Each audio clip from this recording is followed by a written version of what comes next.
नोएडा से है, जहां के सेक्टर 62 स्थित फिटजी कोचिंग सेंटर एक बार फिर विवादों में आ गया है। जी हां, काफी विवादों के बाद अब इसे दोबारा शुरू किया गया है, जिसे फिटजी 2.0 बताया जा रहा है। कुछ छात्रों ने क्लासेस लेना भी शुरू कर दिया है, लेकिन वहीं दूसरी ओर बड़ी संख्या में अभिभावक सेंटर के बाहर प्रदर्शन कर रहे हैं और इसे नई ठगी की शुरुआत बता रहे हैं। अभिभावकों ने गंभीर आरोप लगाए हैं कि संस्थान ने पहले 5 से 6 लाख रुपए फीस वसूलने के बाद अचानक कोचिंग को बंद कर दिया। रातों रात टीचर्स ने इस्तीफा दे दिया और छात्रों की पढ़ाई अंधर में लटक गई। आरोप है कि अब उसी सेंटर को एक फ्रेंचाइजी के जरिए फिर से शुरू किया गया है, जिसे लेकर अभिभावकों में भारी नाराजगी है और आक्रोश भी है। के बाद 2-4 क्लास अटेंड करने के बाद हमारा 1 लाख रुपए से ज़्यादा जा चुका है और अचानक से उन्होंने ताला लगा दिया और कोई रिस्पांस नहीं किया। जब हम काफ़ी चक्कर लगाए, कोई रिस्पांस नहीं आया। अब अचानक से बोल रहे हैं कि आ जाइए, खोल रहे हैं। हमारा पैसा हमें वापस चाहिए, हमें नहीं जाना फिर भी। ये कैसे टीचर से हमें नहीं पता। हमारे बच्चे का भविष्य हम खतरे में नहीं डाल सकते, हमें हमारा पैसा वापस चाहिए। 6,75,000 रुपए इन्होंने लिया था 2 साल का 11-12 के कोर्स के लिए। 7-8 महीने पढ़ाने के बाद जनवरी 21 को इन लोगों ने सेंटर एब्रप्टली बंद कर दिया विदाउट एनी इन्फॉर्मेशन।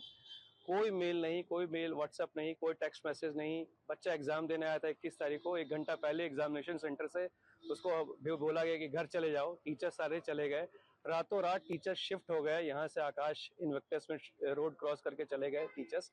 40 स्टाफ था, सारे के सारे चले गए। आज 2.5-3 महीने होने जा रहे हैं अप्रॉक्सीमेटली। वापस सेंटर को बिजनेस फ्रॉड करने के जो इनकी हैबिचुअल ऑफेंडिंग करने का जो सिस्टम इनका बना हुआ है, वापस ये फ्रेंचाइजी 4 लोगों को पकड़ के, 4 टीचर्स को पकड़ के इन लोगों ने फ्रेंचाइजी दे के वापस को सेंटर को रीओपन किया जा रहा है, जबकि इनके खिलाफ FIR है और लीगल केसेस चल रहे हैं। हमारा जो केस पहले सेक्टर 58 थाना में था ऑलरेडी, उसकी और ग्रेटर नोएडा में भी एक सेंटर है। दोनों सेंटर्स के FIR को मर्ज करके लक्ष्मी मैम जो कमिश्नर मैडम है यहाँ पे, उनके सहयोग से SIT का गठन हुआ है और DCP क्राइम शक्ति मोहन अवस्थी साहब उसको हेड कर रहे हैं। अब हम लोग को उम्मीद है कि अब हमें जस्टिस मिलेगा, बिकॉज हम लोगों ने उनसे पेरेंट्स के डेलीगेशन दोनों लोगों से मिला, DCP क्राइम से मिला है।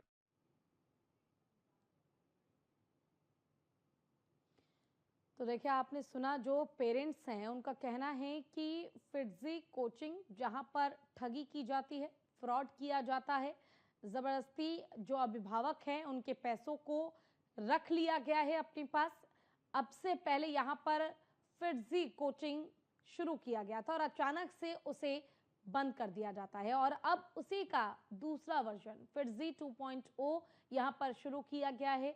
आरोप ये लगाए जा रहे हैं कि ये वही लोग हैं जिन्होंने पहले यहां पर फिटजी कोचिंग को शुरू किया था, लेकिन अब इसके सेकंड वर्जन को फ्रेंचाइजी लेकर शुरू किया गया है। चलिए, ज्यादा जानकारी के लिए हमारे साथ हमारे ब्यूरो चीफ निशांत शर्मा जुड़ गए हैं, उनका रुख कर लेते हैं। निशांत, देखिए, फिटजी का विरोध एक बार फिर से हम देख रहे हैं और इस बार जो अभिभावक हैं वो सड़कों पर उतरे हैं, प्रदर्शन करते हुए कहा जा रहा है कि ये ठगी अब नहीं चलेगी। क्या मामला है पूरा? बिल्कुल, जिस तरीके से कहा जा सकता है कि नोएडा के सेक्टर 62 में जिस तरीके से फिटजी कोचिंग सेंटर के द्वारा 5 से 6 लाख रुपए एक बच्चे से वसूलने के बाद अचानक से कोचिंग सेंटर बंद हो जाना, रातों रात टीचर इस्तीफा दे देना और उसके बाद पढ़ाई बीच में बच्चों की लटक जानी और कहीं ना कहीं पैसे लेकर फरार हो जाना। इस पूरे मामले में अभिभावकों द्वारा FIR दर्ज कराई गई थी नोएडा सेक्टर 62 के फिटजी के थाना क्षेत्र 58 में। उसके अलावा ग्रेटर नोएडा में भी FIR दर्ज हुई थी कि दोनों फिटजी कोचिंग सेंटरों पर FIR हुई। हालांकि अब जो है दोबारा से देखा जा रहा है कि दोबारा से फिटजी कोचिंग सेंटर को कहीं ना कहीं खोला गया है, दोबारा से रीओपनिंग उसकी दोबारा से की गई है। और अब जो है वहां पर अभिभावक पहुंचे, उन्होंने कहा कि हम कैसे विश्वास कर ले, इतने दिन से हम लगातार जो मेल कर रहे थे, मेल का कोई जवाब नहीं दिया जा रहा था, कहीं ना कहीं उसे अनदेखा किया जा रहा था। हमारे साथ ठगी की गई, बच्चों की जो पढ़ाई थी वो बीच में लटका कर छोड़ी गई, FIR दर्ज कराई गई। खुद हमने पुलिस कमिश्नर से मिले, उसमें SIT का गठन किया गया। DCP जो किराए में शक्ति अवस्थी खुद इसको देख रहे हैं और कहीं ना कहीं अब हमें कार्रवाई कराने की मांग कर रहे हैं अभिभावकों का कहना है हम इसको नहीं चलने देंगे दोबारा से। कहीं ना कहीं वो प्रदर्शन कर रहे हैं। उनका कहना है कि जो हमारे साथ ठगी हुई है उसका जो पैसा है उसको बाकायदा दिया जाए और उसके खिलाफ जो इसके संचालक है उनके खिलाफ जो है कार्रवाई हो।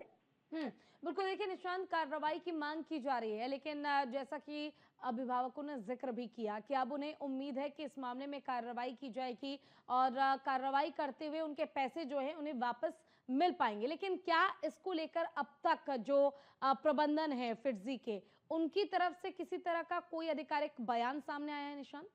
देखिए, आज तक फिटजी के प्रबंधकों के द्वारा कोई बयान सामने नहीं आया, क्योंकि पहले जो पैसा कई करोड़ों रुपए लेकर जो फरार हुआ था फिटजी, वो कहीं ना कहीं उनके खिलाफ गंभीर आरोप लगे थे और एफआईआर दर्ज हुई थी, अभिभावकों ने दर्ज कराई थी, कितने सारे बच्चों का पैसा लेकर भागे थे।